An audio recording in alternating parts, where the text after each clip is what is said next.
আসসালামু আলাইকুম প্রিয় শিক্ষার্থীরা, আজকে আলোচনা করব সূচকের 11 নম্বর ক্লাসের বাকি অংশ। তো আমাদের 11 নম্বর প্রথম ক্লাসে ছিল ক খ, এখন আমরা গ নাম্বার নিয়ে আলোচনা করব। যেহেতু ভিডিওগুলো লম্বা হয়ে যায়, বড় হয়ে যায়, তার জন্য আমি কেটে কেটে 2 খণ্ড করতেছি। তো তৃতীয় খণ্ডে আমাদের গ নাম্বার এখন ম্যাথটা নিয়ে আলোচনা করব। গ নাম্বার ম্যাথে রয়েছে ওয়াই ভাগ জেড। যেহেতু ওয়াই এর মান বের করছি, তো খ হতে পাই ওয়াই এর মান আমরা অলরেডি পাইছি 1। এখন আমরা যে কাজটা করবো, জেড এর মান বের করবো। জেড এর মান এখানে দেওয়া আছে 5m প্লাস 1, 5m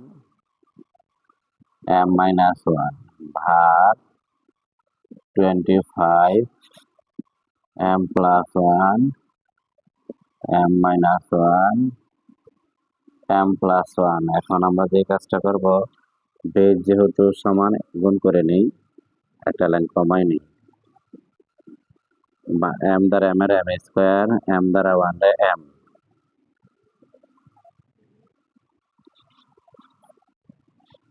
25 এর ভাঙাইলে 5 এর উপর স্কোয়ার, 5 5 25, m প্লাস 1, একটা প্লাসের রাশি, একটা মাইনাসের রাশি, তার মানে a square minus b square লিখতে পারি। এ বলতে এই যেরকম a square minus b square সূত্র আছে, a plus b into a minus b। ডান পাশে পরিবর্তে বাম পাশে লিখবো 1 1 এর উপর আমরা যদি স্কোয়ার ধরি না, তো ধরে নিব 1 এর স্কোয়ার আছে। বেস সমান আছে, বেস একটাই লিখবো, m প্লাস 1 ভাগের পরিবর্তে মাইনাস, মাইনাস থাকলে দ্বিতীয় রাশি চিহ্ন পরিবর্তন আছে, মাইনাস হয়েছে প্লাস, ভাগ বেস হচ্ছে 5, বেস হচ্ছে 5। 2 দ্বারা m এর গুণ করি 2m, 2 দ্বারা 1 এর গুণ করি 2, ভাগ আছে বিয়োগ, বিয়োগ তাহলে দ্বিতীয় রাশি চিহ্ন পরিবর্তন, মাইনাস আছে প্লাস। বাকি অংশটা আমি ডানে করব। এখন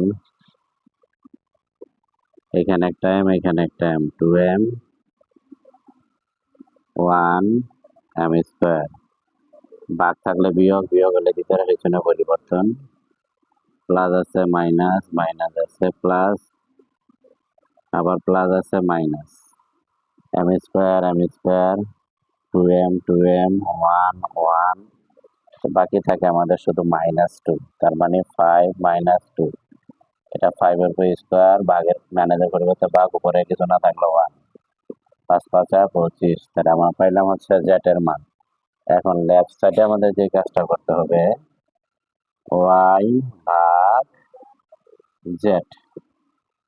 এখন ওয়াই এর মান যেহেতু 1 পাইছি, ভাগ জেড এর মান পাইছি 1/25, ভাগ থাকলে আমরা গুণ করে দেই, উপরের সংখ্যা নিচে, নিচের সংখ্যা উপরে, 1 1 কাটা গেলে 25।